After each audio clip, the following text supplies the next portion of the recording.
My name is Ryan Mitchell, and I first noticed something was wrong with my reflection on a Tuesday morning in early April 2025 while brushing my teeth in the upstairs bathroom of my house in suburban Denver.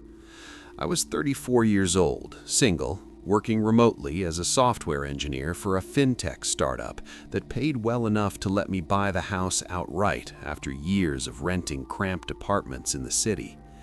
The house was a three-bedroom ranch built in 1978, nothing flashy, just solid brick with good bones, original hardwood floors that creaked in all the right places when you walked across them, big picture windows that let in soft morning light across the living room carpet, a finished basement I turned into a home gym with a treadmill I'd never used enough, and free weights I lifted sporadically, and a backyard fenced in with tall wooden panels that kept the neighbor's golden retriever from digging under and coming over to beg for treats or bark at the mailman.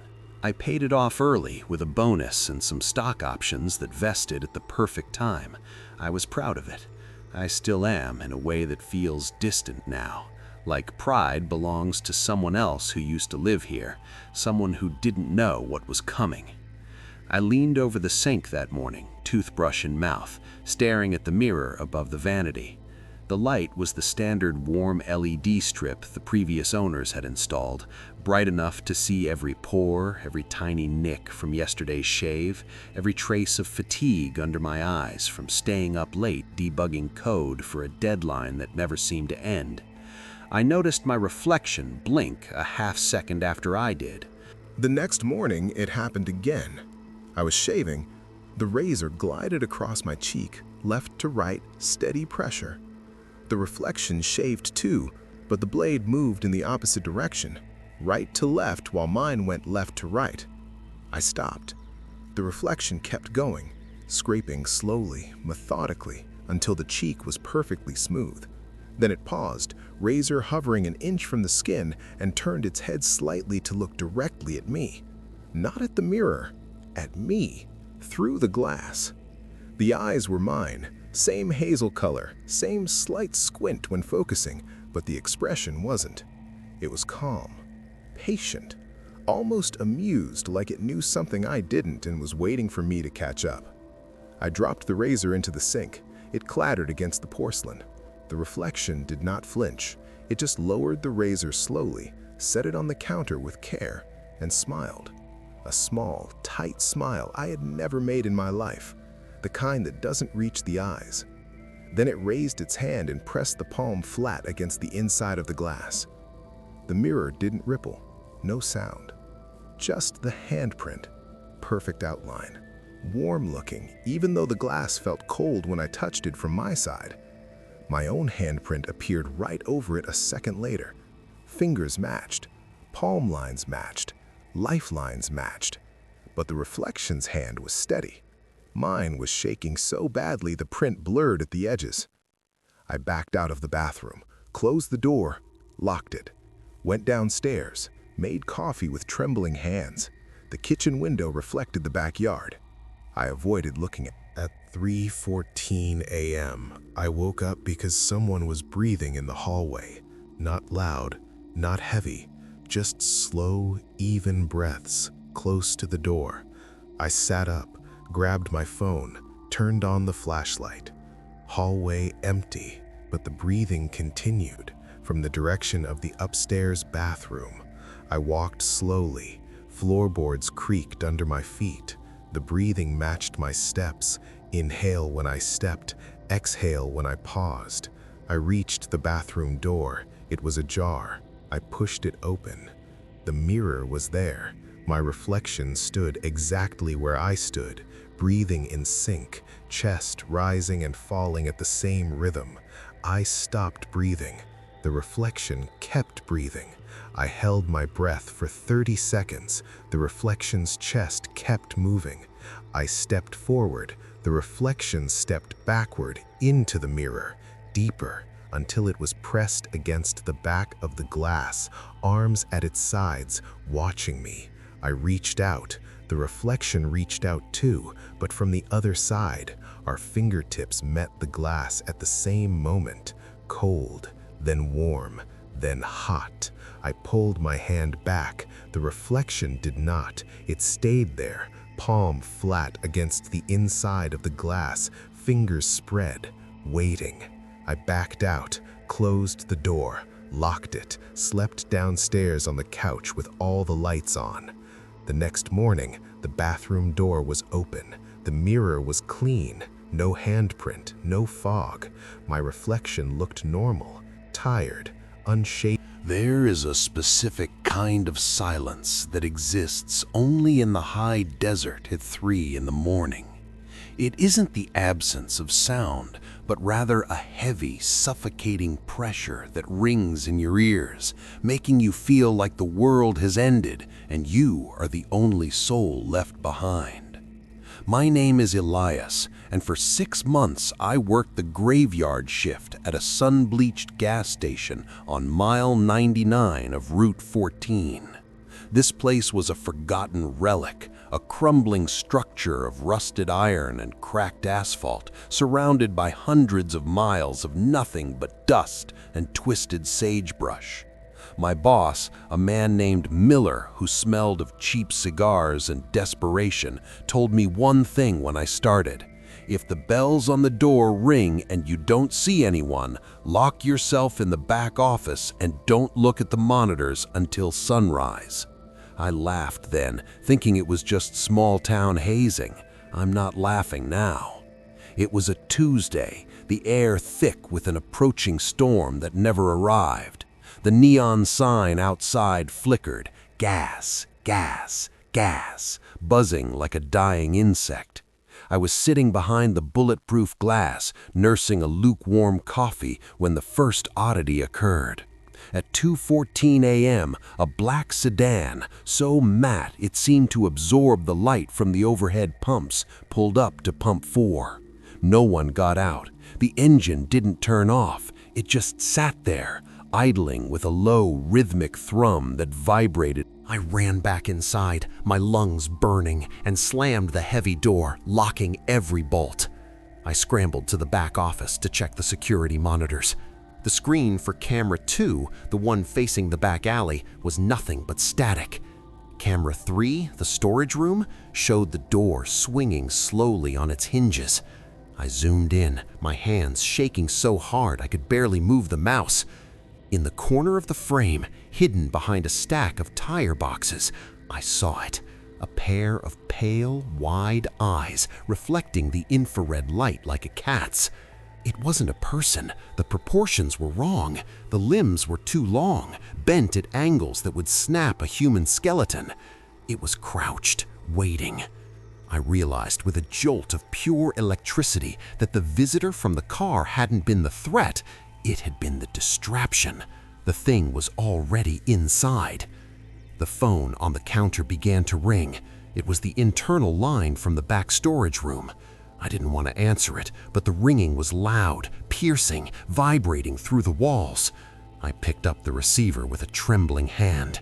"Hello?" I whispered.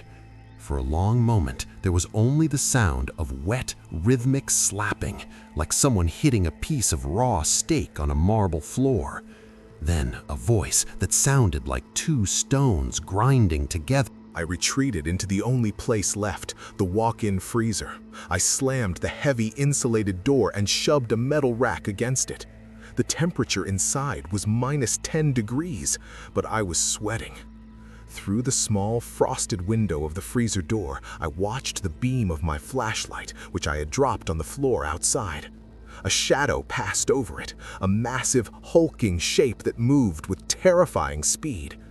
Then, the scratching began. Not on the door, but on the walls. The creature was moving through the ventilation ducts, the metal groaning under its weight. "Miller told you, Elias," the voice echoed through the vents, sounding closer now. "He told you not to look. Now you have to join the others."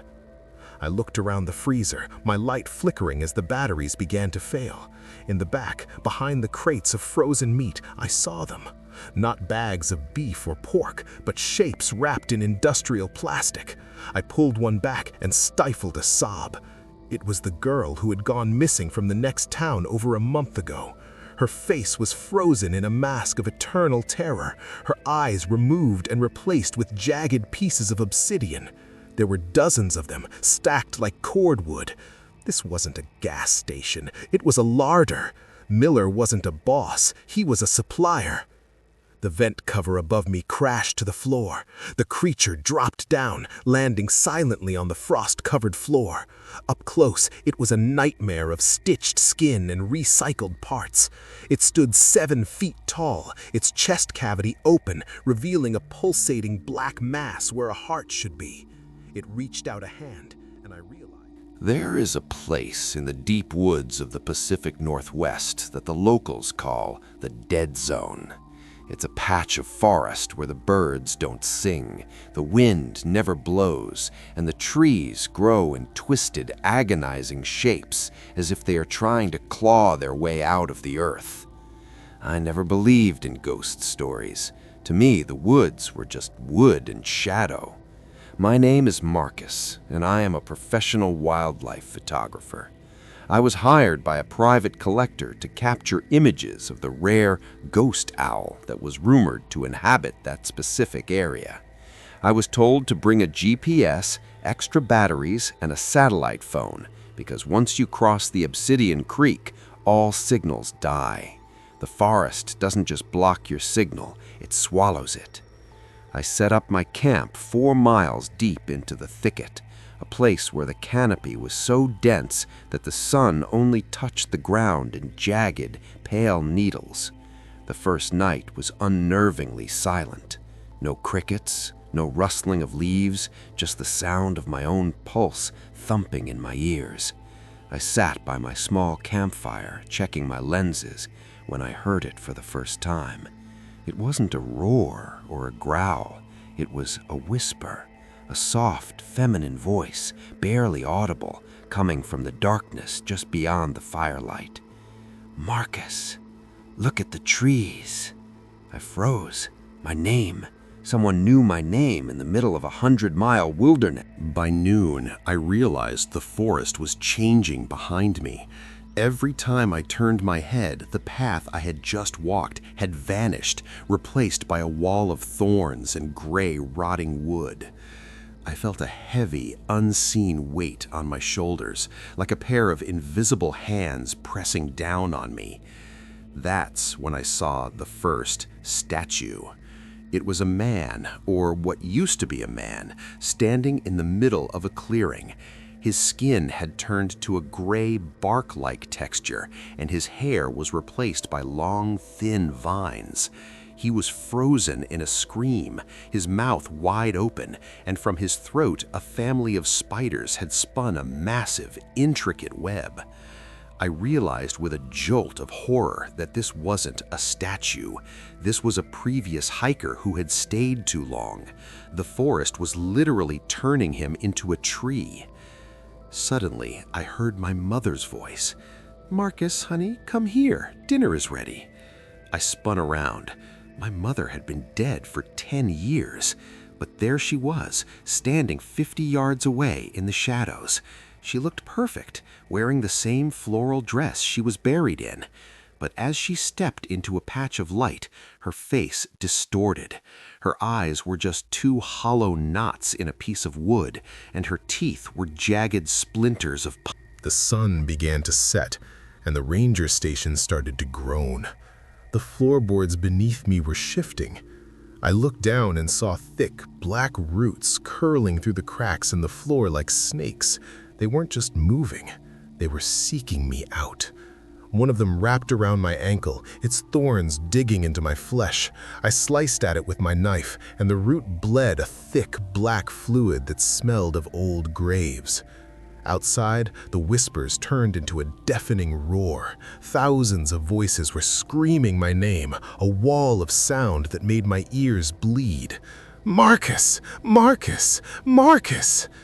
The shack began to tilt as the trees outside wrapped their branches around the structure, pulling it toward the ground.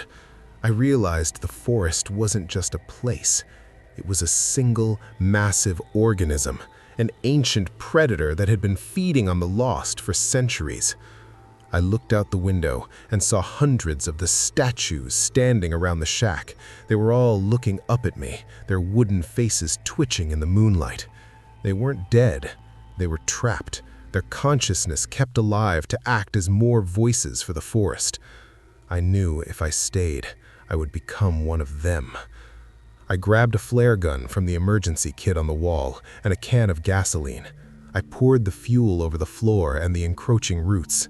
"You want me?" I screamed into the darkness. "Then burn with me!" I fired the flare into the gasoline. The shack exploded into a fireball. The trees shrieked, a sound so high-pitched it shattered the glass of my camera lens. The heat was unbearable, but it forced the roots to retreat. I jumped from the window, landing hard on the forest floor, and ran through the burning brush. The fire was spreading rapidly, the ancient dry wood catching like tinder. For a moment, the whisper